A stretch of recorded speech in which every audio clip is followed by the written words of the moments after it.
옛날 아주 먼 옛날에 호랑이가 담배를 피우고 산신령이 구름 타고 내려와 바둑을 두던 시절, 깊고 깊은 산골짜기에 겨울바람이 매섭게 몰아치는 작은 마을이 하나 있었습니다. 그 마을에서도 가장 기와지붕이 높고 담장이 으리으리한 집이 있었는데 그곳은 인근 고을에서 땅을 밟지 않고는 지나갈 수 없다는 천석군 최부자의 댁이었습니다. 최부자는 재물 욕심이 어찌나 많은지 곳간에 쌀가마니가 썩어나가도 가난한 이웃에게 쌀 한 톨 나누어주는 법이 없었고 심리 밖에서도 그 집 굴뚝 연기만 보면 한숨이 나온다는 소문이 자자한 지독한 구두쇠였습니다. 그런 최부자 댁의 행랑채 끝방, 바람이 숭숭 들어오는 낡은 방에는 부모 없이 자라 어릴 적부터 머슴살이를 해온 돌석이라는 청년이 살고 있었습니다. 돌석은 비록 가진 것 하나 없는 천한 신분이었으나 타고난 심성이 비단결처럼 곱고 우직하여 마을 사람들은 그를 보며 혀를 차면서도 안쓰러워하곤 했습니다. 어느 해 겨울, 유난히 눈이 많이 내리고 살을 애는 듯한 칼바람이 불어닥쳐 온 세상이 꽁꽁 얼어붙은 날이었습니다. 해가 뉘엿뉘엿 서산으로 넘어가자 사방은 금세 어둑어둑해졌고 매서운 추위에 날짐승들조차 둥지를 찾아 숨어버린 적막한 밤이 찾아왔습니다. 최부자 댁 안방에서는 뜨끈한 아랫목에 불을 지펴놓고 기름진 고기 굽는 냄새가 담장을 넘어 솔솔 풍겨 나왔지만 행랑채에 머무는 하인들은 얇은 이불 하나에 의지해 서로의 체온을 나누며 오들오들 떨고 있었습니다. 돌석은 하루 종일 산에 가서 땔감을 해오고 마당에 쌓인 눈을 치우느라 온몸이 파김치가 되었지만 주인 영감의 불호령이 무서워 늦은 밤까지 잠자리에 들지 못하고 소여물을 쓰고 있었습니다. 가마솥에서 피어오르는 허연 김만이 유일하게 돌석의 얼어붙은 얼굴을 녹여주는 따스한 위로였습니다. 돌석이 여물을 다 쓰고 나서 소에게 먹이를 주기 위해 외양간으로 향하려던 찰나 대문 밖에서 희미하게 끙끙 앓는 듯한 소리가 바람 소리에 섞여 들려왔습니다. 처음에는 그저 바람이 문풍지를 때리는 소리거나 굶주린 들개나 고양이가 우는 소리려니 하고 무심코 지나치려 했으나 그 소리는 끊어질 듯 이어지며 애처롭게 돌석의 귀를 잡아 끌었습니다. 돌석은 혹시나 하는 마음에 들고 있던 호롱불을 높이 쳐들고 삐걱거리는 대문을 조심스럽게 열어보았습니다. 문이 열리자마자 휘몰아치는 눈보라가 돌석의 얼굴을 사정없이 때렸고 호롱불이 금방이라도 꺼질 듯 위태롭게 흔들렸습니다. 돌석은 눈을 가늘게 뜨고 대문 앞을 이리저리 살피다가 눈 더미 속에 파묻혀 있는 검은 형체를 발견하고는 깜짝 놀라 뒷걸음질 쳤습니다. 가까이 다가가 자세히 들여다보니 그것은 헌 누더기를 걸친 채 쓰러져 있는 한 처녀였습니다. 처녀의 얼굴은 핏기 하나 없이 창백하다 못해 푸르딩딩하게 얼어 있었고 입술은 보라색으로 변해 가늘게 떨리고 있었습니다. 머리카락은 헝클어져 눈과 엉겨 붙어 있었고 발에는 신발조차 제대로 신지 않아 꽁꽁 언발이 찢어져 피가 배어나오고 있었습니다. 누가 보아도 며칠을 굶고 추위에 시달리다 기력이 다해 쓰러진 거지 행색이었습니다. 돌석은 순간 덜컥 겁이 났습니다. 만약 주인 영감이 이 사실을 알게 되면 재수없게 거지가 집 앞에 쓰러져 있다며 당장 내다 버리라고 호통을 칠 것이 뻔했고 괜히 엮였다가는 자신마저 경을 칠 수도 있는 상황이었습니다. 하지만 돌석은 차마 죽어가는 사람을 보고도 못 본 척 돌아설 수 없을 만큼 마음이 약하고 따뜻한 사람이었습니다. 돌석은 주위를 두리번거리며 혹시나 누가 보는 사람은 없는지 살폈습니다. 다행히 밤이 깊어 모두 잠든 시각이었고 눈보라가 거세게 몰아치고 있어 개미 새끼 한 마리 얼씬하지 않았습니다. 돌석은 호롱불을 눈 위에 내려놓고 꽁꽁 언 손을 비벼 열을 낸 뒤 처녀의 어깨를 조심스럽게 흔들었습니다. 이보시오 처녀. 정신 좀 차려보시오. 여기서 이러고 있다가는 얼어 죽소. 하지만 처녀는 미동도 하지 않았고 가느다란 숨소리만이 그녀가 아직 살아있음을 알려주고 있었습니다. 돌석은 더 이상 지체할 수 없다고 판단했습니다. 이대로 두면 오늘 밤을 넘기지 못하고 꼼짝없이 얼어 죽을 것이 분명했기에 돌석은 처녀를 덥석 안아 올렸습니다. 먹은 것이 없어 뼈만 앙상한 처녀는 깃털처럼 가벼워 돌석의 마음을 더욱 아프게 했습니다. 돌석은 처녀를 안고 소리 죽여 발걸음을 옮겼습니다. 자신의 방으로 데려가고 싶었지만 행랑채는 다른 머슴들과 함께 쓰는 방이라 금방 들킬 위험이 컸습니다. 곰곰이 생각하던 돌석은 집안 구석진 곳에 있는 헛간을 떠올렸습니다. 그곳은 쓰지 않는 농기구와 집단들을 쌓아두는 곳이라 사람들의 발길이 뜸했고 바로 옆이 외양간이라 소의 온기가 전해져 그나마 바깥보다는 덜 추운 곳이었습니다. 돌석은 삐걱거리는 헛간문을 조심스럽게 열고 들어가 집단을 두툼하게 깔아 잠자리를 만들었습니다. 처녀를 눕히고 나니 젖은 누더기 옷이 마음에 걸렸습니다. 젖은 옷을 입고 있으면 체온을 뺏겨 더 위험하다는 것을 돌석은 경험으로 알고 있었습니다. 돌석은 잠시 망설이다가 자신의 겉옷을 벗어 처녀의 몸을 덮어주었습니다. 돌석은 헛간 구석에 있는 헌거적과 남은 집단을 있는 대로 끌어모아 처녀의 몸 위로 겹겹이 덮어주었습니다. 그리고는 차가운 손을 잡고 자신의 입김을 불어넣으며 쉼없이 주물러 주었습니다. 제발 죽지 마시오. 이 모진 추위에도 살아남아야지. 이렇게 허망하게 가면 너무 억울하지 않소. 돌석은 마치 자신의 누이를 대하듯 정성을 다해 간호했습니다. 한참을 그렇게 손과 발을 주무르고 나니 처녀의 창백했던 볼에 아주 희미하게 남아 홍조가 도는 듯 했습니다. 돌석은 그제야 안도의 한숨을 내쉬며 털썩 주저앉았습니다. 긴장이 풀리자 그제야 자신도 춥고 배고프다는 사실이 뼈저리게 느껴졌습니다. 돌석의 뱃속에서는 꼬르륵 소리가 요란하게 울려 퍼졌지만 돌석은 품속에 숨겨두었던 먹다 남은 주먹밥 한 덩이를 꺼내 들고 망설였습니다. 이 주먹밥은 돌석이 점심때 배고픔을 참고 아껴둔 귀한 식량이었습니다. 내일 아침까지 버티려면 이것이라도 먹어야 했지만 눈앞에 누워있는 처녀가 깨어나면 배가 고플 것이 뻔했습니다. 돌석은 침을 꿀꺽 삼키며 주먹밥을 다시 품속 깊숙이 넣었습니다. 내가 하루 굶는다고 죽지는 않지만 저 처녀는 이걸 먹어야 기운을 차릴 게야. 돌석은 스스로를 다독이며 흐뭇한 미소를 지었습니다. 비록 가진 것은 없어도 남을 위하는 마음만큼은 천석군 부자보다 넉넉한 돌석이었습니다. 헛간 밖에서는 여전히 바람이 윙윙거리며 귀신 우는 소리를 내고 있었지만 집단 속에 파묻힌 처녀의 숨소리는 조금씩 고르고 편안해지고 있었습니다. 돌석은 헛간 문틈으로 새어 들어오는 황소바람을 몸으로 막아서며 뜬 눈으로 밤을 지새우기로 마음먹었습니다. 시간이 얼마나 흘렀을까? 멀리서 새벽을 알리는 닭의 워치는 소리가 들려오기 시작했습니다. 돌석은 깜빡 잠이 들었다가 화들짝 놀라 깨어났습니다. 혹시나 처녀가 잘못되었을까봐 서둘러 코 밑에 손을 대보니 다행히 따뜻한 숨결이 느껴졌습니다. 밤새 돌석이 정성껏 덮어준 집단과 겉옷 덕분에 처녀는 고비를 넘긴 듯했습니다. 돌석은 안도감과 함께 밀려오는 피로를 느꼈지만 곧 날이 밝으면 마름이 머슴들을 깨우러 올 것이라는 생각에 정신이 번쩍 들었습니다. 최부자택의 마름은 주인 영감 못지않게 표독스럽고 의심이 많은 자라 조금이라도 수상한 낌새가 보이면 쥐잡듯이 사람을 잡는 위인이었습니다. 돌석은 처녀가 깨어날 때까지 이곳에 숨겨두어야 하는데 혹시라도 들키면 어쩌나 하는 걱정에 가슴이 조마조마했습니다. 돌석은 처녀가 보이지 않도록 집단으로 입구 쪽을 교묘하게 가리고 헛간 문을 닫고 밖으로 나왔습니다. 찬 공기가 폐부 깊숙이 들어와 정신을 맑게 깨워주었습니다. 마당에는 밤새 내린 눈이 소복하게 쌓여 있어 아무도 밟지 않은 하얀 세상이 펼쳐져 있었습니다. 돌석은 빗자루를 들고 마당을 쓸기 시작했습니다. 평소보다 더 부지런히 움직여야 마름의 눈을 피하고 짬을 내어 처녀를 돌볼 수 있을 것이라 생각했기 때문입니다. 쓱쓱 눈 쓸리는 소리가 새벽의 정적을 깨우며 규칙적으로 들려왔습니다. 돌석의 빗자루질은 헛간 주변을 지날 때면 유난히 조심스러워졌습니다.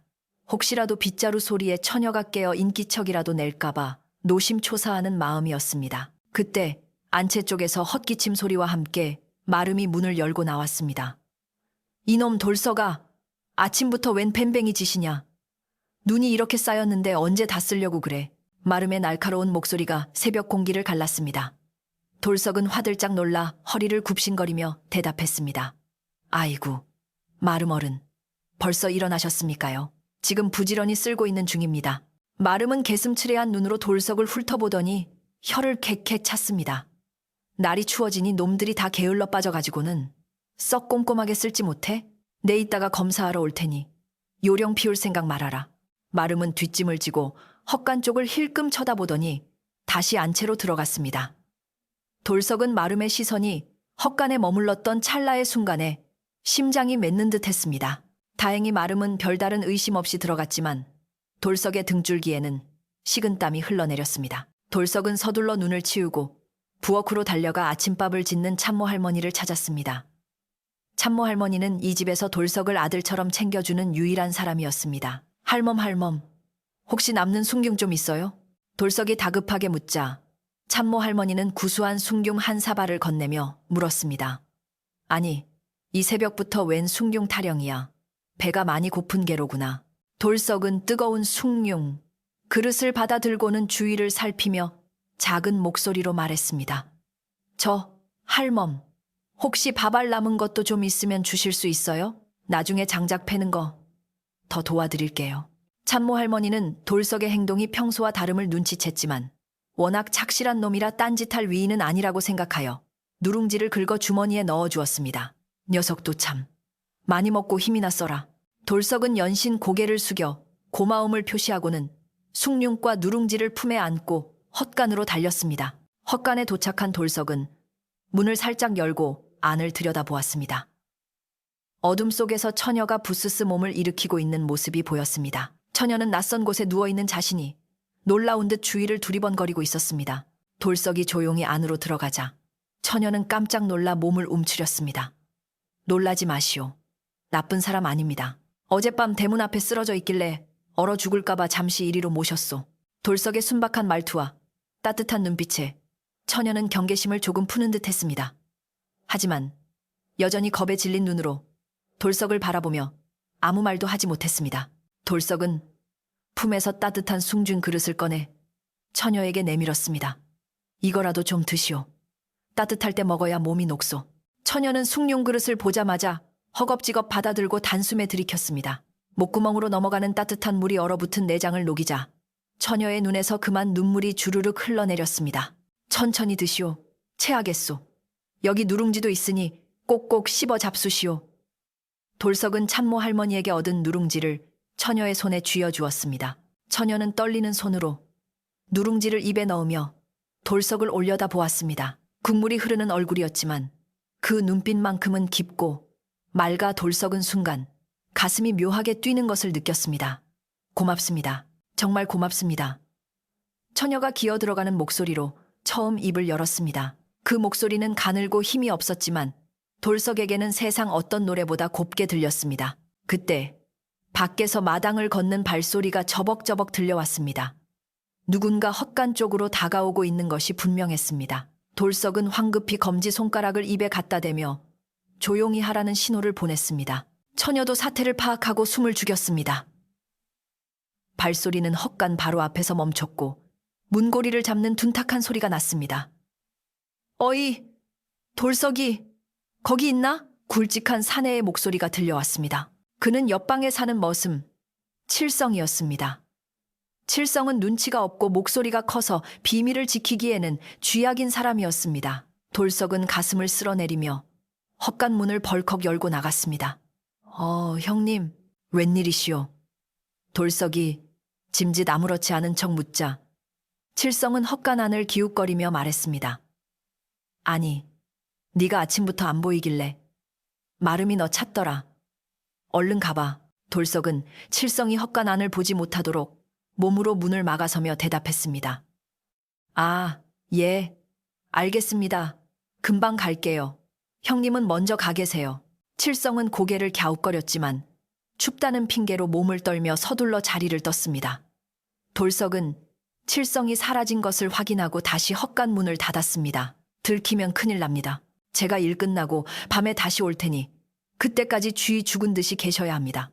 절대 밖으로 나오시면 안 됩니다. 돌석의 당부에 처녀는 고개를 끄덕였습니다. 돌석은 불안한 마음을 뒤로 하고 헛간을 나왔습니다. 하루 종일 고된 노동이 기다리고 있었지만 오늘따라 발걸음이 무겁게만 느껴졌습니다. 헛간에 숨겨둔 비밀이 언제 터질지 모르는 시한폭탄처럼 돌석의 마음을 짓누르고 있었습니다. 낮 동안 돌석은 쉴 새 없이 몸을 움직였습니다. 산에 가서 나무를 한 짐 해오고 꽁꽁 어느 물에서 물을 길어 나르고 외양간을 치우며 정신없이 일했습니다. 하지만 머릿속은 온통 헛간에 있는 처녀 생각뿐이었습니다. 혹시 추워서 얼어 죽지는 않았을까? 배가 고파서 밖으로 나오지는 않았을까? 마름이나 주인 영감이 헛간에 들어가지는 않았을까? 온갖 걱정이 꼬리에 꼬리를 물었습니다. 점심시간이 되어 머슴들이 모여 밥을 먹을 때도 돌석은 밥이 입으로 들어가는지 코로 들어가는지 모를 지경이었습니다. 평소라면 밥 2공기는 거뜬히 비웠을 돌석이 밥을 남기자 옆에 있던 칠성이가 물었습니다. 야, 돌석아, 너 어디 아프냐? 밥을 다 남기고. 돌석은 얼버무리며 남은 밥을 슬그머니 챙겼습니다. 아, 속이 좀 안 좋아서요. 나중에 출출하면 먹으려고요. 오후가 되자 날씨는 더욱 험악해졌습니다.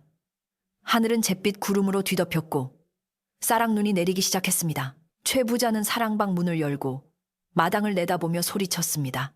이놈들아, 눈이 더 쌓이기 전에 길부터 터놔라.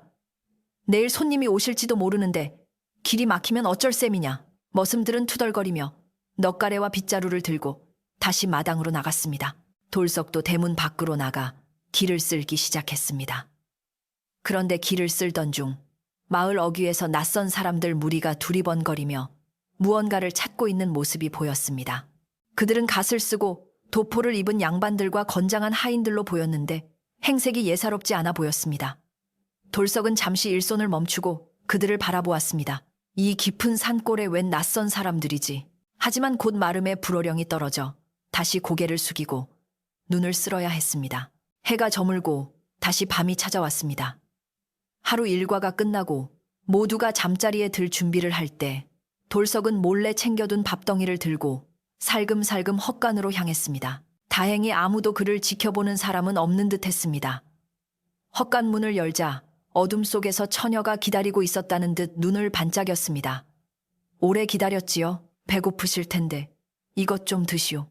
돌석이 찬 밥덩이를 내밀자 처녀는 고마운 눈빛으로 받아들었습니다. 처녀의 얼굴은 아침보다 한결 생기가 돌았고 붓기도 조금 빠져 본래의 고운 선이 드러나기 시작했습니다. 돌석은 그런 처녀를 보며 왠지 모를 뿌듯함을 느꼈습니다. 그때였습니다. 밖에서 왈왈 하는 개 짖는 소리가 요란하게 들려왔습니다. 평소에는 얌전하던 집 지키는 개가 무언가를 보고 맹렬하게 짖어대고 있었습니다. 돌석은 깜짝 놀라 헛간 문틈으로 밖을 내다보았습니다. 마당 한가운데서 마름이 호롱불을 들고 개집 쪽으로 걸어가고 있었습니다. 이놈의 개가 밤중에 왜 지랄이야? 도둑이라도 들었나? 마름은 투덜거리며 개를 진정시키더니 이내 고개를 돌려 헛간 쪽을 뚫어지게 바라보았습니다. 개의 시선이 헛간을 향해 있었기 때문입니다. 마름의 눈초리가 매섭게 빛났습니다. 거기 누구냐? 헛간에 누구 있어? 마름의 목소리가 싸늘하게 울려 퍼졌습니다. 돌석은 숨이 턱 막혀왔습니다.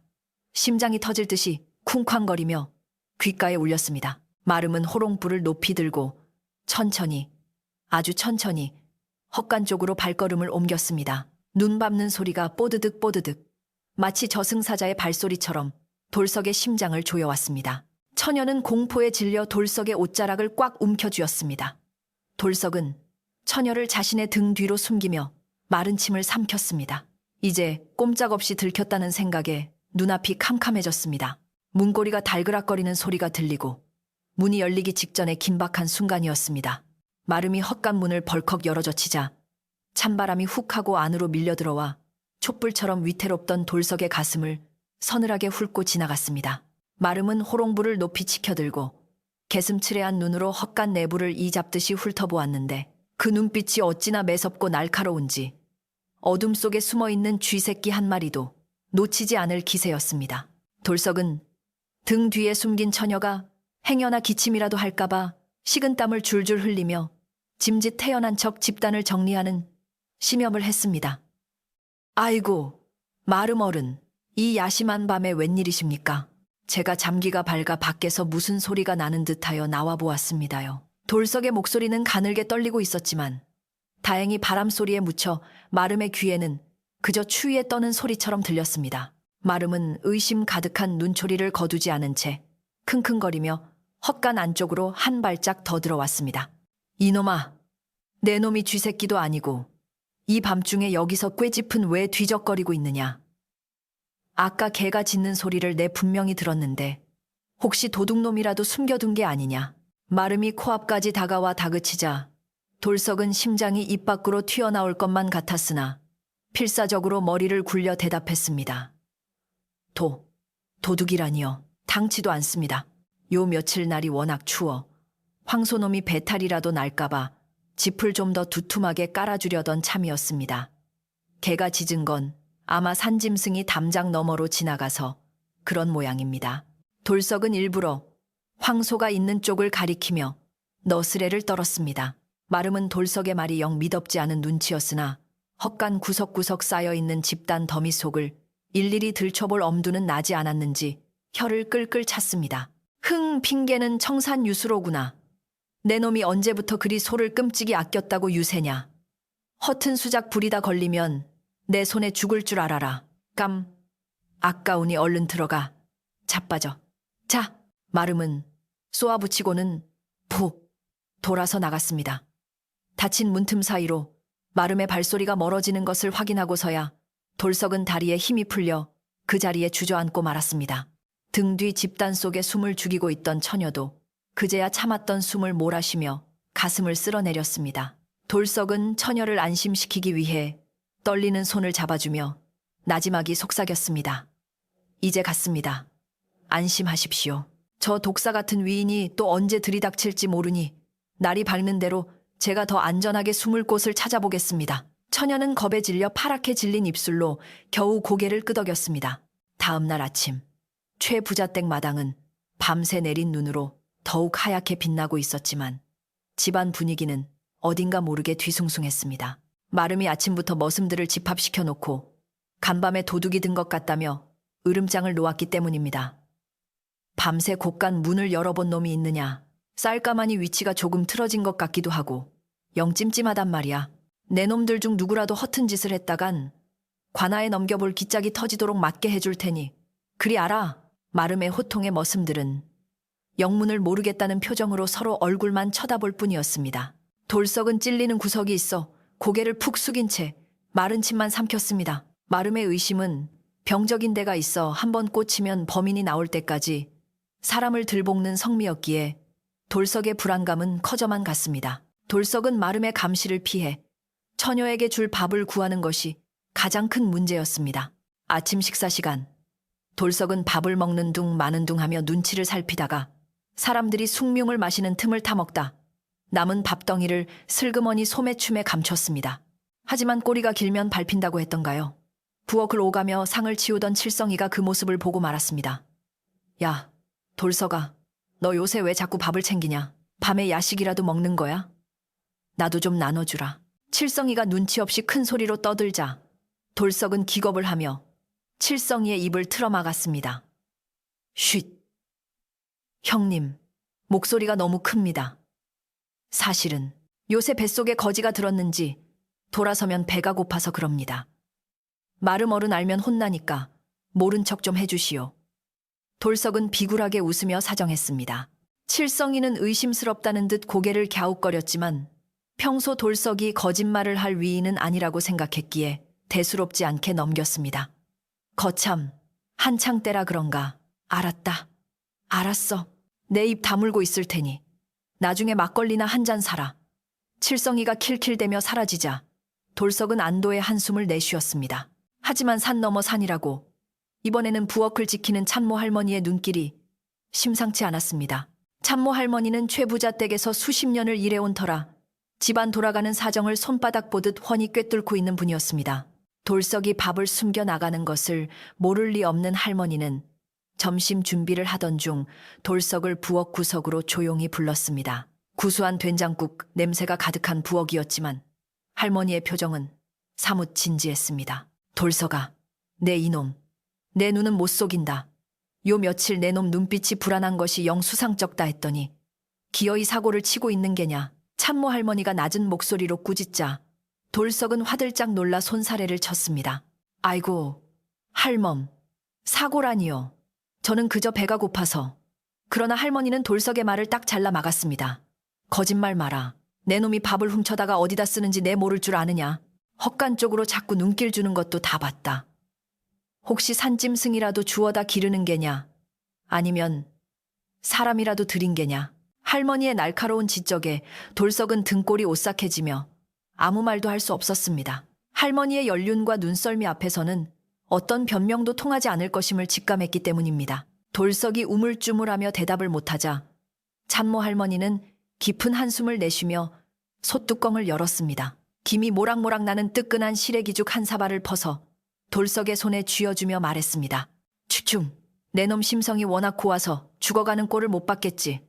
누군지는 몰라도 이 엄동설 안에 오죽했으면 그랬겠느냐. 할머니의 따뜻한 말 한마디에 돌석은 울컥하여 눈시울이 붉어졌습니다. 할머니는 주위를 살피더니 목소리를 더욱 낮춰 경고했습니다. 허나 명심해라. 주인 영감이나 마름이 알면 너는 물론이고 그 불쌍한 것까지 뼈도 못 추린다. 특히 마름 그 위인은 냄새 맡는 재주가 귀신 같으니 각별히 조심해야 한다. 들키면 나는 모르는 일이다. 알겠느냐? 할머니의 걱정 어린 꾸지람은 돌석에게 큰 힘이 되면서도 동시에 무서운 경고가 되었습니다. 찬모 할머니의 도움으로 돌석은 처녀에게 따뜻한 죽을 먹일 수 있게 되었습니다. 헛간으로 몰래 들어간 돌석은 처녀에게 죽을 떠먹여주며 조심스럽게 물었습니다. 몸은 좀 어떠시오? 여기 계신 게 불편할 텐데 며칠만 더 참으면 제가 읍내로 나가는 길을 알아봐 드리리다. 죽을 받아먹은 처녀는 혈색이 조금 돌아와 이제 제법 사람다운 모습이 되어가고 있었습니다. 앵국물에 절어있던 얼굴을 눈 녹인 물로 대강 닦아내자 그 안에서 드러난 이목구비는 돌석이 평생 보아온 시골 처녀들과는 비교도 안 될 만큼 고운 자태를 뽐냈습니다. 처녀는 수줍은 듯 고개를 숙이며 가늘고 고운 목소리로 대답했습니다. 은희님 덕분에 죽다 살아났습니다. 이 은혜를 어찌 다 갚아야 할지. 저는 한양에서 살던 사람인데 피치 못할 사정으로 길을 잃었습니다. 처녀의 말투는 공손하면서도 어딘가 모르게 기품이 서려 있어 돌석은 저도 모르게 옷매무새를 가다듬게 되었습니다. 그저 거지가 아니었구나. 어쩐지 풍기는 분위기가 예사롭지 않더라니. 돌석은 처녀의 사연이 궁금했지만 꼬치꼬치 캐묻는 것이 결례가 될까봐 말을 아꼈습니다. 처녀는 자신의 이름이 연화라고 밝혔습니다. 연꽃처럼 맑고 고운 이름이었습니다. 돌석은 연화 낭자가 하루빨리 기운을 차려 집으로 돌아갈 수 있기만을 바랐습니다. 그러나 두 사람의 바람과는 달리 최 부자 댁에는 심상치 않은 먹구름이 몰려오고 있었습니다.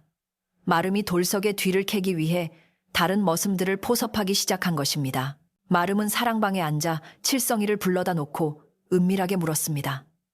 칠성아, 너 요즘 돌석이 놈하는 짓이 수상하지 않으냐? 밥을 훔쳐가는 것도 그렇고 틈만 나면 헛간 주위를 얼쩡거리는 게 영 마음에 걸린다. 칠성이는 마름의 위세에 눌려 쭈뼛거리다가 아까 돌석에게 들었던 이야기를 무심코 흘리고 말았습니다. 아, 그게 돌석이가 요즘 배가 많이 고프다고 하더라고요. 밥을 좀 챙겨가긴 하던데 뭐 별일 있겠습니까요? 마름의 눈썹이 꿈틀했습니다. 배가 고파? 천하의 돌석이가 밥 욕심을 내다니. 내 그놈 속을 빤히 아는데 그럴 위인이 아니다. 필시 딴 주머니를 차고 있는 게야. 마름은 무릎을 탁 치며 확신에 찬 표정을 지었습니다. 마름은 그날 오후부터 직접 돌석을 감시하기 시작했습니다. 돌석이 나무를 하러 가면 멀찍이서 지켜보고 헛간 근처를 지나가면 헛기침을 하며 위협을 가했습니다. 돌석은 등 뒤에 꽂히는 마름의 시선 때문에 숨이 막힐 지경이었습니다. 설상가상으로 헛간에 숨겨둔 집단이 점점 줄어들고 있었습니다. 처녀가 추울까봐 계속 짚을 덮어주다 보니 소여물로 쓸 집단이 눈에 띄게 줄어든 것입니다. 마름은 외양간을 점검하다가 이를 발견하고 쾌재를 불렀습니다. 옳지. 꼬리를 잡았다. 돌석이 이놈이 소여물을 빼돌려 어디다 팔아먹거나 딴짓을 하는 게 분명해. 마름은 당장이라도 돌석을 잡아다가 문초를 하고 싶었지만 더 확실한 물증을 잡기 위해 꾹 참았습니다. 한번 걸려들면 아주 박살을 내버리겠다는 심산이었습니다. 그러던 어느 날 밤, 돌석은 연화 낭자에게 줄 물을 데우기 위해 부엌 아궁이 앞에 앉아 있었습니다. 모두가 잠든 시간이라 안심하고 있었는데 갑자기 부엌 문이 삐걱 열리더니 최 부자의 고명딸인 옥분이가 들어왔습니다. 옥분이는 밤중에 목이 말라 물을 마시러 나온 모양이었습니다. 돌석은 깜짝 놀라 솥뚜껑을 덮으려다 그만 손을 대고 말았습니다. 아, 뜨거. 돌석이 비명을 지르자 옥분이는 눈을 동그랗게 뜨고 물었습니다. 돌석 오라버니, 이 밤에 여기서 뭐해? 돌석은 당황하여 횡설수설했습니다. 아, 아씨, 저 물 좀 마시려고. 아니, 불이 꺼졌나 확인하려고. 옥분이는 의심스러운 눈초리로 돌석과 아궁이를 번갈아 보더니 묘한 미소를 지었습니다. 오라버니, 뭔가 숨기는 거 있지? 얼굴에 다 쓰여 있는데? 옥분이는 평소 돌석을 놀리는 것을 즐기는 철없는 아가씨였지만 한편으로는 눈치가 백단인 여우 같은 구석이 있었습니다. 돌석은 식은땀을 흘리며 아무것도 아니라고 잡아댔지만 옥분이는 콧노래를 흥얼거리며 부엌을 나갔습니다. 수상해, 수상해. 내일 아버지한테 말해봐야지. 옥분이의 중얼거림을 들은 돌석은 눈앞이 캄캄해졌습니다. 마름의 감시도 모자라 주인집 딸까지 의심을 품게 되었으니 이제 비밀이 드러나는 것은 시간 문제였습니다. 헛간에 있는 연화 낭자를 생각하면 가슴이 미어지는 듯 했습니다. 한편 헛간에 홀로 남겨진 연화는 불안감에 떨고 있었습니다. 밖에서 들려오는 사람들의 발소리 하나하나가 자신을 잡으러 오는 저승사자의 발소리처럼 느껴졌기 때문입니다. 그녀는 며칠 동안 돌석의 극진한 간호를 받으며 몸은 회복되었지만 마음은 더욱 무거워졌습니다. 자신의 존재가 생명의 은인인 돌석에게 큰 화가 되고 있다는 사실을 잘 알고 있었기 때문입니다. 나 때문에 저 착한 분이 공경에 처하면 안 되는데. 연화는 집단 속에서 작은 주먹을 꽉 쥐었습니다. 만약 들키게 된다면 혼자서 모든 죄를 뒤집어 쓰고 돌석만은 구해야겠다고 다짐했습니다. 밤바람이 거세게 불어와 헛간 문을 덜컹거리게 만들었고 그 소리는 마치 곧 닥쳐올 폭풍우를 예고하는 듯 했습니다. 다음 날 아침, 결국 사달이 나고 말았습니다. 마름이 돌석이 일하러 나간 사이 헛간을 뒤지기로 작정한 것입니다. 마름은 몽둥이를 든 하인 2명을 대동하고 위풍당당하게 헛간 앞으로 다가갔습니다. 이 안에서 무슨 냄새가 나는지 내 오늘 기필코 밝혀내고 말 테다. 문 열어라. 마름의 고함 소리에 집안이 쩌렁쩌렁 울렸습니다. 멀리서 나무를 하고 돌아오던 돌석은 그 소리를 듣고 지게를 내던진 채 헛간을 향해 미친 듯이 달리기 시작했습니다. 안 됩니다. 마름 어른, 제발 멈추십시오. 돌석의 절규가 산골짜기에 메아리 쳤지만 마름은 비릿한 웃음을 흘리며 헛간 문고리를 거칠게 잡아당겼습니다. 굳게 닫혀있던 헛간 문이 열리고 아침 햇살이 어둠 속에 웅크리고 있던 비밀을 향해 쏟아져 들어갔습니다. 헛간 문이 활짝 열리자 어둠 속에 갇혀있던 차가운 공기와 함께 숨겨져 있던 비밀이 백일하에 드러났습니다. 아침 햇살이 쏟아져 들어간 곳에는 집단을 잔뜩 뒤집어 쓴 채 웅크리고 있는 연화 낭자가 있었습니다. 갑작스러운 빛에 눈이 부신 듯 그녀는 가늘고 하얀 손을 들어 이마를 가리며 몸을 잔뜩 움츠렸습니다. 그 모습은 마치 덫에 걸린 산짐승처럼 애처로워 보였으나 헌 누더기 사이로 드러난 하얀 피부와 겁에 질렸으면서도 기품을 잃지 않은 맑은 눈동자는 숨길 수 없는 빛을 발하고 있었습니다. 마름은 헛간 안에 사람이, 그것도 젊은 처녀가 숨어 있었다는 사실에 잠시 멍하니 입을 벌리고 서 있었습니다. 도둑이나 들짐승일 거라 짐작했던 예상이 빗나가자 당황한 기색이 역력했으나 이내 그의 얼굴은 먹잇감을 발견한 맹수처럼 비열하게 일그러지기 시작했습니다. 허허, 이것 봐라. 돌석이 이놈이 소를 키우라 했더니 헛간에다 색시를 숨겨놓고 살림을 차렸구나. 어쩐지 밥을 훔쳐가고 집단이 줄어든다 했더니 다 이 계집년 때문이었어. 마름의 고함 소리에 하인들이 웅성거리며 몰려들기 시작했습니다. 마름은 의기양양하게 헛간 안으로 성큼성큼 걸어들어가 연화의 팔목을 거칠게 낚아챘습니다. 나와, 이 도둑년아. 남의 집살을 축내고 어디서 팔자 좋게 누워있어? 연화는 비명을 지르며 버티려 했으나 장정의 힘을 당해낼 재간이 없었습니다. 그녀는 힘없이 집단 위에서 끌려 나와 차가운 눈밭 위로 내동댕이 쳐졌습니다. 살을 내는 듯한 추위가 얇은 옷을 뚫고 들어와 그녀의 몸을 사시나무 떨듯 떨게 만들었지만 그녀는 입술을 꽉 깨물고 비명을 삼켰습니다. 그때 저 멀리서 돌석이 헐떡거리는 숨을 몰아쉬며 마당으로 뛰어들었습니다. 안 됩니다. 마름 어른, 제발 그 손 놓으십시오. 그분은 아무 죄가 없습니다. 돌석은 앞뒤 잴 것 없이 마름의 다리를 붙잡고 매달렸습니다. 땀과 눈물로 범벅이 된 돌석의 얼굴은 처절하기 그지없었습니다. 이보시오, 마름 어른. 다 제가 한 짓입니다. 제가 데려왔고 제가 밥을 줬습니다. 저 처녀는 그저 길을 잃고 쓰러져 있던 불쌍한 사람일 뿐입니다. 제발 용서해 주십시오. 돌석의 애원에도 불구하고 마름은 코웃음을 치며 돌석의 어깨를 걷어찼습니다. 저리 비켜라. 이 미친놈아. 주인의 허락도 없이 거지를 들인 것도 모자라 감히 내 앞길을 막아? 내 놈도 이따가 주인 영감 앞에서 뼈도 못 추릴 줄 알아라. 돌석은 눈밭에 뒹굴면서도 오직 연화낭자를 보호해야 한다는 생각뿐이었습니다. 그는 다시 일어나 연화의 앞을 가로막고 두 팔을 벌려 섰습니다. 차라리 저를 때리십시오. 이 엄동설 안에 갈 곳 없는 사람을 내쫓으면 죽으라는 말과 같습니다. 사람 목숨이 달린 일인데 어찌 그리 매정하십니까?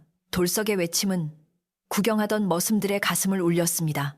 다들 마름의 눈치가 보여 나서지는 못했지만 속으로는 돌석의 착한 마음씨를 알기에 안타까워하고 있었습니다.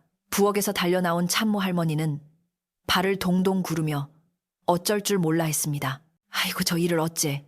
돌석아 비켜라. 그러다 너까지 죽는다. 할머니의 눈에는 눈물이 고여 있었습니다. 하지만 돌석은 요지부동이었습니다. 평소에는 순하기만 하던 그가 낭자를 지키기 위해 이토록 강단 있게 맞서는 모습은 처음 보는 광경이었습니다. 소란이 커지자 안채에서 드르륵 문 열리는 소리가 나더니 드디어 이 집의 주인인 최 부자가 뒷짐을 지고 나타났습니다. 곰방대를 입에 문 최 부자의 얼굴은 심기가 매우 불편해 보였습니다. 아침부터 웬 구판이냐. 시끄러워서 잠을 잘 수가 있어야지. 마름, 이게 도대체 무슨 난리인가. 최 부자의 목소리는 낮고 굵었지만 그 안에 담긴 위엄과 짜증은 마당 전체를 얼어붙게 만들기에 충분했습니다.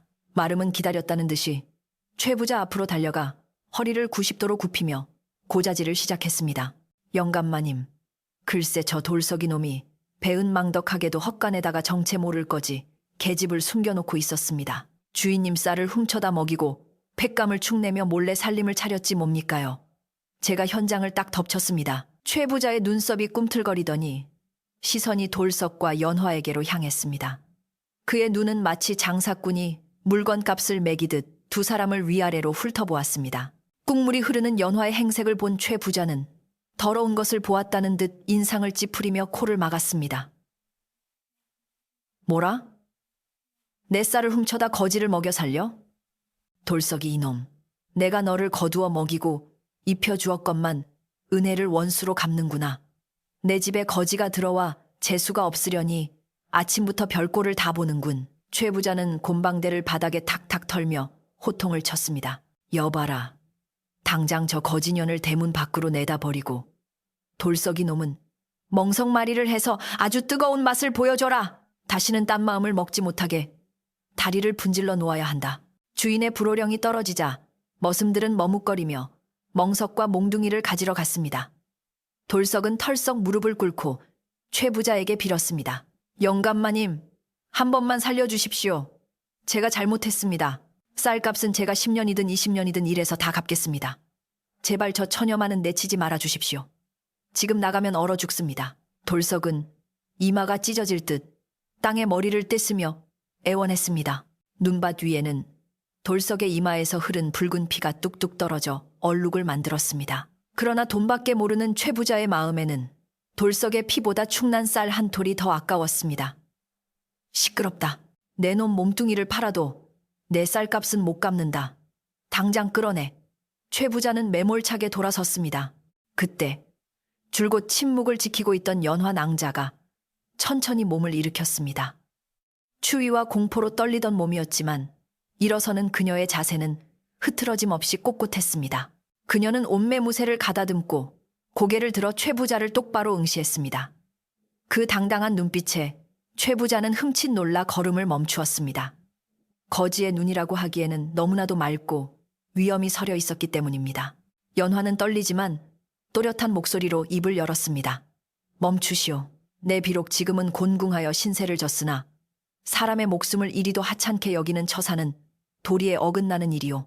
그녀의 목소리는 작았으나 마당에 있는 모든 사람들의 귀에 쟁쟁하게 울렸습니다. 최 부자는 기가 막히다는 듯 헛웃음을 터뜨렸습니다. 이것 봐라. 거지가 양반 가르치려 드네. 내년이 춥고 배고파서 헛것이 들린 모양이구나. 어디서 감히 눈을 동그랗게 뜨고 대드는 게야. 마름 역시 옆에서 거들며 깐족거렸습니다. 영감님, 인연이 미친 게 분명합니다. 매가 약이지요. 어이, 칠성이, 뭐하고 있어? 당장 멍석 말지 않고. 칠성이는 울상을 지으며 멍석을 들고 다가왔지만 차마 돌석과 연화를 덮치지 못하고 쭈뼛거렸습니다. 돌석은 연화를 자신의 등 뒤로 숨기며 외쳤습니다. 낭자, 나서지 마십시오. 저 사람들은 피도 눈물도 없는 사람들입니다. 제가 다 감당하겠습니다. 돌석은 자신의 온몸을 방패 삼아 연화를 감쌌습니다. 연화는 돌석의 등 뒤에서 그의 낡은 옷자락을 꽉 쥐었습니다. 이 남자의 넓고 따뜻한 등이 아니었다면 자신은 이미 저승객이 되었을 것입니다. 그녀는 더 이상 자신의 신분을 숨기고 돌석이 고초를 겪게 둘 수 없다고 판단했습니다. 연화는 돌석을 살며시 밀어내고 앞으로 나섰습니다. 돌석님, 비키세요. 저 때문에 당신이 다치는 걸 볼 수 없습니다. 그리고는 품속 깊은 곳에 손을 넣었습니다. 사람들은 그녀가 흉기라도 꺼내는 줄 알고 움찔하며 뒤로 물러섰습니다. 마름은 저 년이 뭘 꺼내려고 한다. 조심해라. 하며 호들갑을 떨었습니다. 긴장감이 감도는 가운데 연화의 손이 품 밖으로 나왔습니다. 그녀의 손에 들려있는 것은 흉기가 아니었습니다. 햇살을 받아 영롱하게 빛나는 붉은 비단 주머니였습니다. 꼬질꼬질한 겉옷과는 어울리지 않는 아주 고급스러운 비단으로 만든 주머니였습니다. 연화는 천천히 주머니의 끈을 풀고 내용물을 꺼냈습니다. 그러자 마당에 모인 사람들의 눈이 휘둥그레졌습니다. 그것은 맑고 투명한 옥으로 만든 놀이개였는데 가운데에는 황금으로 된 봉황 문양이 정교하게 새겨져 있어 한눈에 보아도 예사 물건이 아님을 알 수 있었습니다. 시골 마을에서는 구경조차 하기 힘든 귀한 폐물이었습니다. 최 부자는 재물을 알아보는 눈이 밝은 사람이라 그 놀이개를 보자마자 눈이 번쩍 뜨였습니다. 아니, 저것은... 최 부자가 저도 모르게 감탄사를 내뱉었습니다. 마름은 침을 꿀꺽 삼키며 탐욕스러운 눈빛으로 놀이개를 노려보았습니다. 저거 훔친 물건이 분명합니다. 거지년이 저런 귀한 걸 가지고 있을 리가 없지 않습니까? 영감님, 저건 관아에 신고해야 합니다. 아니, 일단 우리가 압수해서 확인해봐야. 마름이 손을 뻗어 놀이개를 낚아채려 하자 연화는 매서운 눈빛으로 마름을 쏘아보며 한 발짝 뒤로 물러섰습니다. 더러운 손 치우거라. 이것이 어떤 물건인 줄 알고 함부로 손을 대느냐. 그녀의 일갈의 마름은 주춤하며 손을 거두었습니다. 방금 전까지의 가녀린 모습은 온데간데 없고 서슬퍼런 기세가 등등했습니다. 연화는 놀이개를 높이 들어 보이며 최 부자에게 말했습니다. 이것은 우리 가문의 징표요. 나는 한양에서 제일 가는 상단인 대성상회의 주인 박대행수의 딸 박연화라고 하오. 산적대를 만나 일행과 헤어지고 길을 잃어 여기까지 오게 되었소.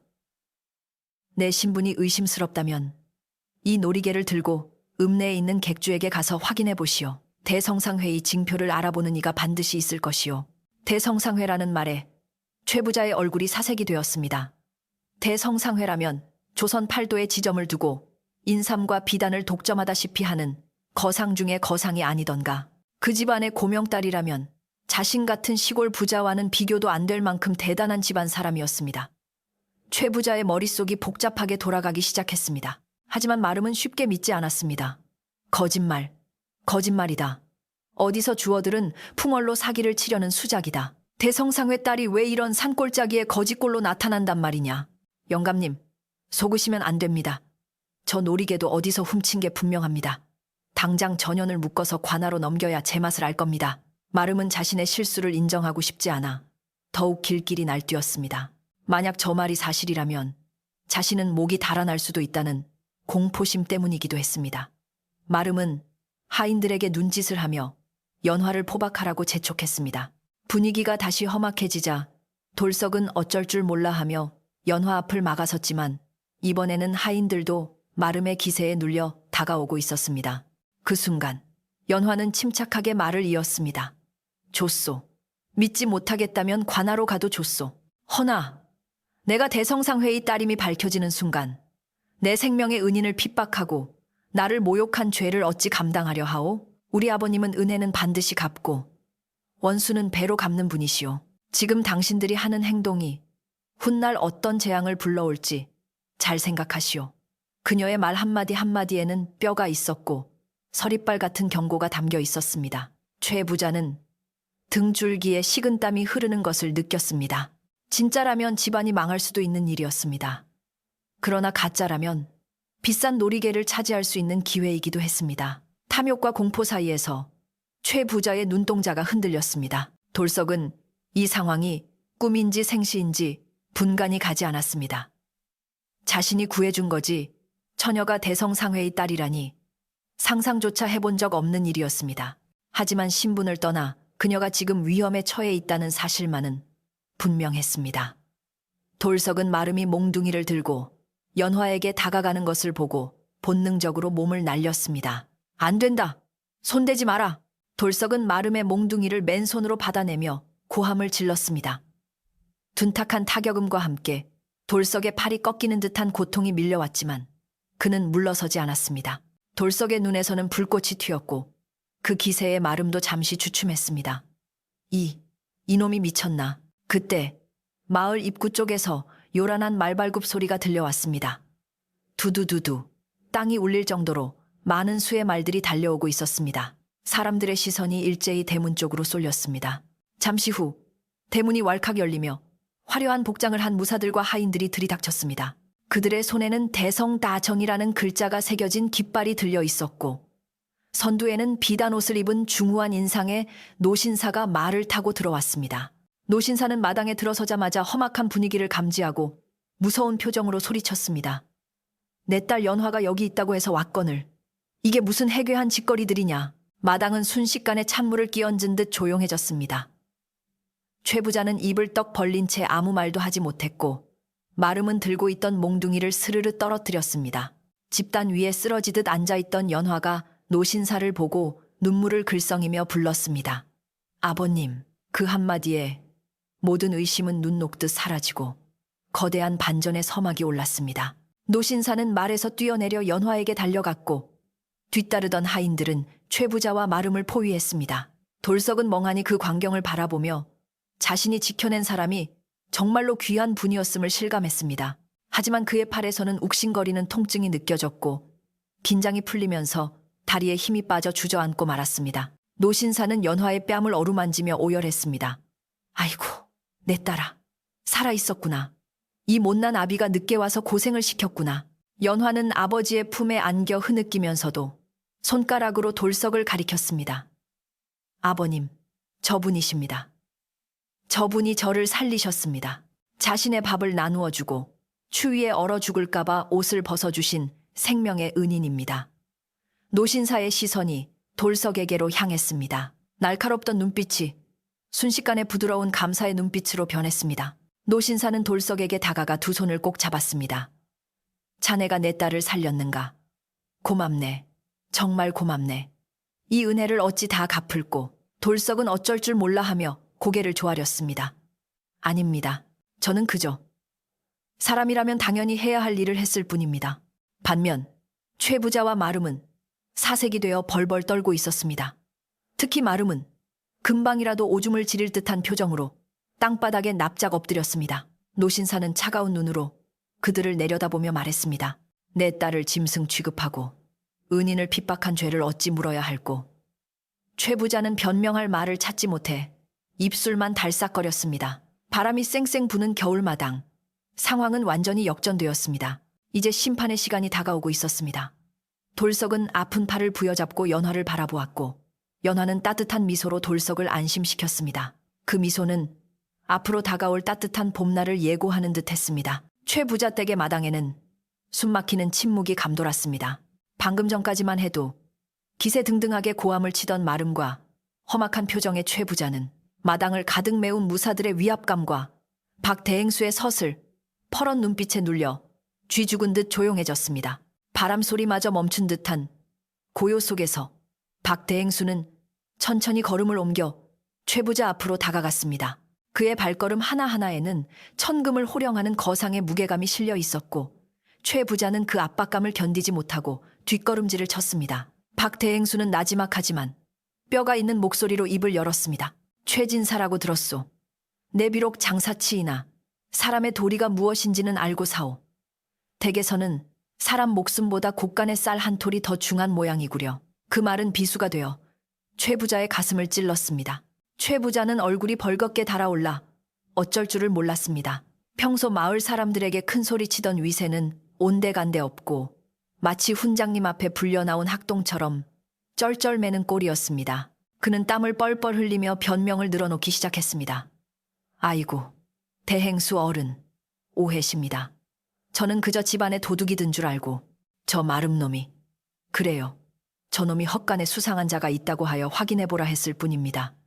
내 딸 자식 같은 처자가 거기 있는 줄 알았으면 어찌 그리 박대했겠습니까? 최 부자는 뻔뻔하게도 모든 잘못을 마름에게 떠넘기며 꼬리 자르기를 시도했습니다. 그의 비굴한 태도에 주변에 있던 마을 사람들과 머슴들은 혀를 찼지만 최 부자는 당장 이 위기를 모면하는 것이 급선무였습니다. 그 말을 들은 마름은 눈이 휘둥그레져서 억울함을 호소했습니다.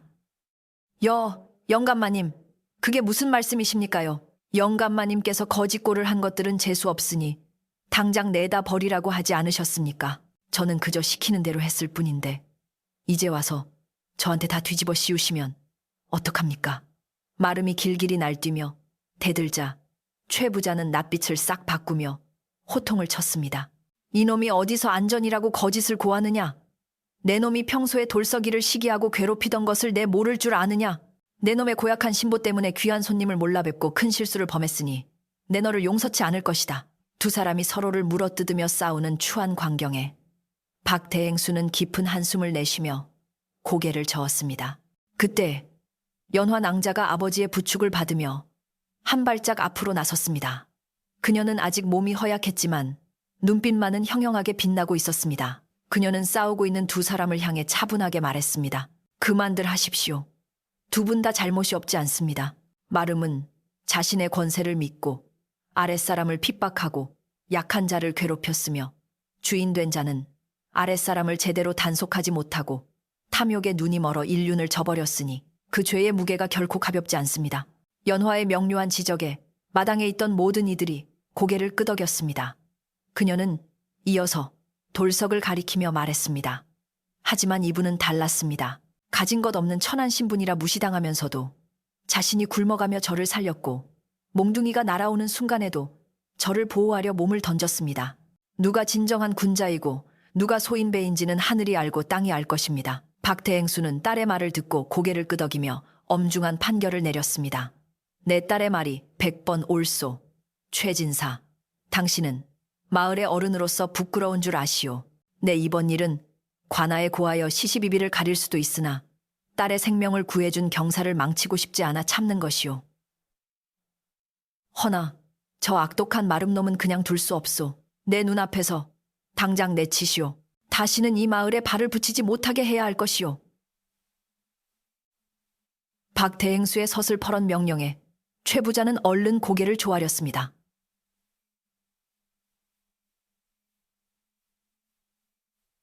아묘, 그렇고 말고요. 여봐라, 당장 저놈을 끌어내라. 내 집에서 먹여주고 재워줬더니 은혜도 모르고 주인을 모함해. 꼴도 보기 싫으니 당장 짐 싸서 나가게 해라. 주인의 불호령이 떨어지자 평소 마름에게 억눌려 살던 머슴들이 신이 나서 달려들었습니다. 야, 이놈아, 꼴 좋다. 내 놈이 우리를 얼마나 괴롭혔냐. 칠성이가 제일 먼저 달려들어 마름의 멱살을 잡았고 다른 머슴들도 합세하여 마름을 대문 밖으로 질질 끌고 나갔습니다. 마름은 영감님, 한 번만 봐주십시오. 살려주십시오. 하며 울부짖었지만 아무도 그를 동정하는 사람은 없었습니다. 마을 사람들조차 아이고, 속이 다 시원하다. 알터니가 빠진 것 같네. 하며 손가락질을 했습니다. 마름은 결국 옷보따리 하나만 겨우 챙긴 채 눈길 위로 내동댕이 쳐졌고 쫓겨나는 그의 등 뒤로 사람들의 비웃음이 쏟아졌습니다. 권선징악이라. 죄를 지은 자가 벌을 받는 모습에 마을의 공기마저 맑아지는 듯 했습니다. 마름이 쫓겨나고 소란이 정리되자 박 대행수는 돌석에게 다가갔습니다. 돌석은 여전히 멍한 표정으로 자신의 부러진 듯한 팔을 부여잡고 서 있었습니다. 박 대행수는 돌석의 두 손을 덥석 잡으며 눈시울을 붉혔습니다. 자네가 정말 고맙네. 자네가 아니었으면 나는 세상에서 가장 소중한 보물을 잃을 뻔했어. 이 은혜는 내 평생을 두고 갚아도 모자랄 것이네. 천하의 대행수가 머슴에게 고개를 숙이자 돌석은 당황하여 어쩔 줄 몰라 했습니다. 아, 아닙니다. 어르신. 저는 그저 사람이 죽어가는 걸 보고만 있을 수 없어서. 돌석의 겸손한 태도에 박대행수는 더욱 감동했습니다. 마음씨가 비단결보다 곱구려. 자, 일단 몸부터 추스릅시다. 여봐라, 의원을 불러오고 이분을 안채로 모셔라. 박대행수의 말이 떨어지자마자 대기하고 있던 하인들이 일사불란하게 움직였습니다. 최 부자는 눈치를 보며 안절부절 못하다가 얼른 사랑방을 내주었습니다. 아이고, 예예. 제 사랑방이 따뜻하고 좋습니다. 그리로 모시지요. 어이, 참모. 멋들 하고 있나? 귀한 손님이 오셨는데 얼른 다과상을 내오지 않고. 최 부자의 호들갑 속의 돌석은 얼떨결에 주인들만 쓴다는 사랑방 아랫목에 앉게 되었습니다. 평생 행랑채 찬바닥에서만 자던 돌석에게 엉덩이가 데일 듯 뜨끈한 사랑방 아랫목은 마치 구름 위에 앉은 듯한 기분이었습니다. 곧이어 용하다는 의원이 달려와 돌석의 팔을 치료해 주었고 부러진 뼈를 맞추고 약을 바르는 동안 돌석은 끙소리 한 번 내지 않고 참아냈습니다. 치료가 끝나자 박 대행수의 하인들이 새 옷을 가져왔습니다. 저희 대행수 어른께서 준비하신 옷입니다. 누더기는 벗으시고 이것으로 갈아입으시지요.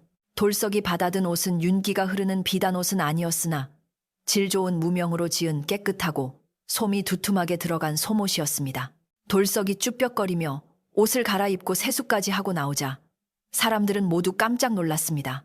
앵국물을 씻어내고 번듯한 옷을 입은 돌석은 더 이상 초라한 머슴의 모습이 아니었습니다. 훤칠한 키에 선한 눈매, 듬직한 체구는 어디 내놓아도 손색 없는 호남아의 모습이었습니다. 연화낭자는 문틈으로 변한 돌석의 모습을 훔쳐보며 수줍게 미소 지었습니다. 집안 분위기는 순식간에 잔칫집으로 변했습니다. 박대행수는 최 부자에게 돈주머니를 던져주며 말했습니다. 오늘 이 마을 사람들과 하인들이 배불리 먹을 수 있도록 잔치를 벌이시오. 비용은 내가 넉넉히 댈 테니 소도 잡고 돼지도 잡으시오. 내 딸을 살려준 마을인데 인색하게 굴어서야 되겠소? 최 부자는 돈주머니를 받아들고 입이 귀에 걸렸습니다. 아이고, 대행수 어른 통도 크십니다. 염려 마십시오. 내 상다리가 부러지게 차리리다. 곧이어 부엌에서는 고소한 기름 냄새와 고기 굽는 냄새가 진동하기 시작했습니다. 참모 할머니는 신이 나서 콧노래를 부르며 전을 부치고 국을 끓였습니다. 아이고, 살다 보니 우리 돌석이 덕에 이런 날도 오는구나. 복덩이야 복덩이. 마을 사람들도 소문을 듣고 하나둘 최 부자 댁 마당으로 모여들었습니다. 돌석이가 거지 처녀를 구했는데 알고 보니 부잣집 딸이라며 마름 놈 쫓겨나고 돌석이가 팔자를 고쳤다네. 사람들은 웅성거리며 잔치 음식을 나누어 먹었습니다. 평소 최 부자 댁 대문턱도 넘기 힘들었던 가난한 이웃들도 이날만큼은 눈치 보지 않고 배불리 먹을 수 있었습니다.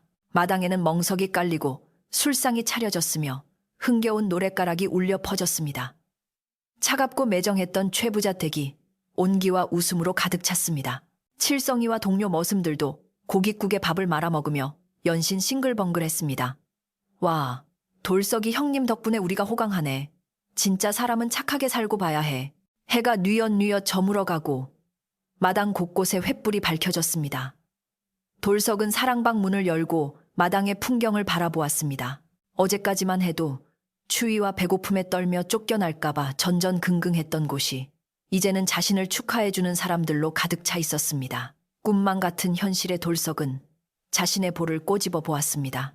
아릿한 통증이 느껴지자 그제야 실감이 났습니다. 그때 방문이 열리고 박대행수와 연화낭자가 들어왔습니다. 연화낭자는 고운 비단옷으로 갈아입고 머리에는 아까 그 놀이개를 차고 있었습니다. 그녀의 모습은 눈이 부시게 아름다워서 돌석은 차마 똑바로 쳐다보지 못하고 고개를 숙였습니다. 박대행수는 돌석에게 술 한 잔을 따라주며 말했습니다. 자, 밖에나. 이건 자네의 용기와 선행에 대한 내 작은 성의일세. 자네 덕분에 우리 연화가 살았고 이 늙은 아비도 살았네. 자네는 우리 집안의 은인이야. 돌석은 두 손으로 공손히 술잔을 받았습니다. 목을 타고 넘어가는 술은 달고 따뜻했습니다. 연화낭자도 옆에서 조용히 미소 지으며 말했습니다. 돌석님, 그때 주셨던 순경 맛을 평생 잊지 못할 것입니다. 그 따뜻한 마음을 평생 간직하며 살겠습니다. 돌석의 얼굴이 저녁 노을처럼 붉어졌습니다. 그는 난생 처음으로 가슴 벅찬 행복을 느꼈습니다. 단순히 부자가 되거나 신분이 상승해서가 아니라 자신의 진심이 통했고 그로 인해 소중한 생명을 살렸다는 사실이 그를 가슴 벅차게 만들었습니다. 밤이 깊어가도록 잔치는 계속되었습니다. 최 부자는 박대행수의 비위를 맞추느라 정신이 없었지만 속으로는 박대행수와의 인연을 맺게 된 것을 다행으로 여기며 잇몸 만개를 하고 있었습니다. 찬모 할머니는 푸짐하게 차린 상을 들고 사랑방으로 들어와 돌석에게 윙크를 보냈습니다. 우리 돌석이 이제 고생 끝, 행복 시작이네. 많이 먹어둬라. 내 손맛 들어간 마지막 밥상이 될지도 모르니. 할머니의 농담에 돌석은 쑥스러운 듯 웃었습니다. 돌석은 할머니의 거친 손을 잠시 잡아주었습니다. 할멈, 고마워요. 할멈 아니었으면 저도 못 버텼을 거예요. 할머니는 눈물을 훔치며 웃었습니다. 훈훈한 정이 사랑방 안을 가득 채웠습니다. 밖에는 다시 눈이 내리기 시작했습니다. 하지만 어제 내리던 매서운 눈보라와는 달랐습니다. 포근하고 조용하게 세상을 하얗게 덮어주는 한방눈이었습니다. 돌석은 따뜻한 아랫목에 누워 천장을 바라보았습니다. 낡고 그을린 행랑채 천장이 아니라 반듯하고 깨끗한 사랑방 천장이었습니다.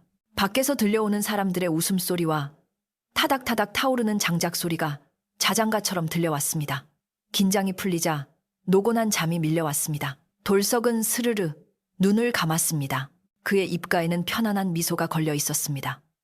쫓겨난 마름이나 탐욕스러운 최 부자는 이제 그의 머릿속에 없었습니다.